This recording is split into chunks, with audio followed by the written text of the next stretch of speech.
America was founded as a nation of immigrants. From the original colonists to Ellis Island to modern immigration, it has always played a core role in founding America's identity.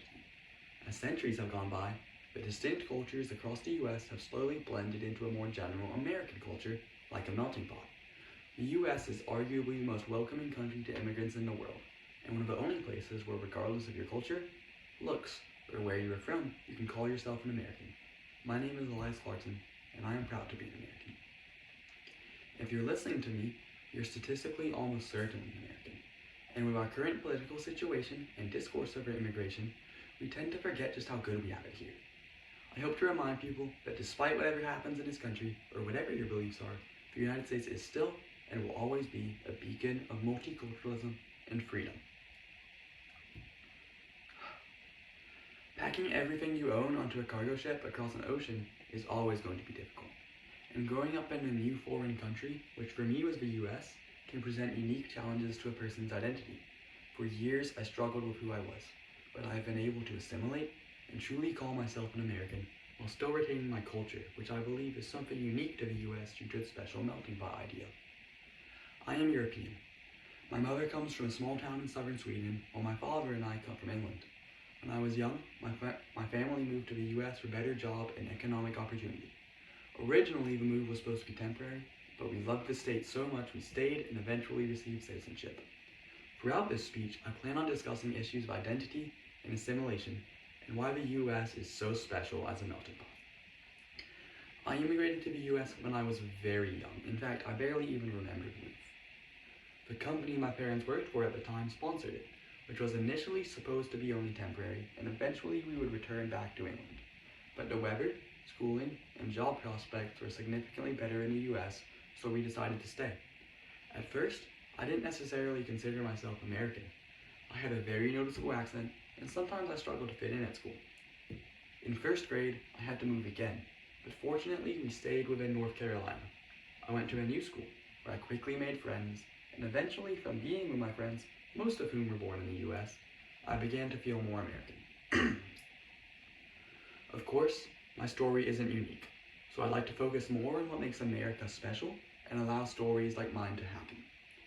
The US is one of the most accepting countries to immigrants in the whole world, and one of the best places to immigrate to, largely because being American is not something you were born into. Despite my accent and differences, nobody would ever bat an eye if I said I was American. Compare this to most other countries, where even if you lived there your whole life, people may never truly consider you one of them. To quote Ronald Reagan, you can go to live in France, but you cannot become a Frenchman. You can go to live in Germany, but you cannot become a German. But anyone from any corner of the world can come to live in the United States and become an American. America is one of the best countries in the world to live in for other, more practical reasons, which we often seem to forget about because we're so used to them. The US is the strongest economy in the world by far. Many people migrate here for economic opportunities. The US also generally has high quality standard of living, consistently ranking high in political freedom, education, infrastructure, health, and other metrics. Because of this, the US is the largest destination for immigrants globally. And thanks to its unique idea of the melting pot, immigrants are able to adapt to American culture while holding on to their heritage. As I grew up in the US, I began to change my identity and sense of self. I began to assimilate.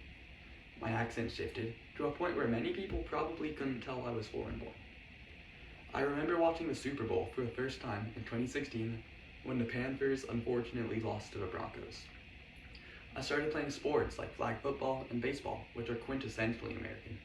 And I remember watching the fireworks on 4th of July for the very first time. And yet, I was able to hold on to my European culture. I was still able to celebrate English and Swedish traditions and holidays. I can still feel patriotism and love for my original homes while also considering myself an American, just like you, something few other countries can say.